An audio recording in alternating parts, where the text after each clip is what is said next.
ฉันนี่แหละเขาเห็ดบ่ได้คือเพิ่นเอ้าโวยละ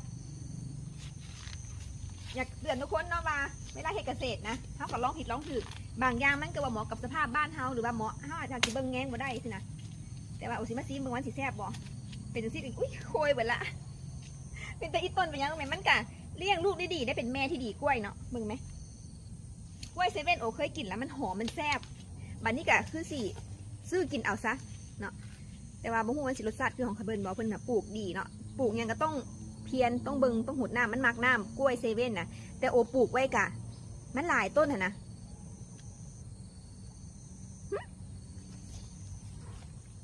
ค่ายเลยอ่ะหอมมันน่ะเสื้อมันสิแซ่บแต่ว่าเพิ่นปลูกเนาะตามที่ศึกษาหันมันจะต้องใส่น้ำมือเว้นมือเลย อันนี้มันอยู่พื้นที่ห่างไกลเนี่ยแต่ว่าตะกี้มันก็มีสระอยู่มันอาจจะต้องมีวิธีดูแลใส่ฝุ่นอย่างต่างๆเนาะ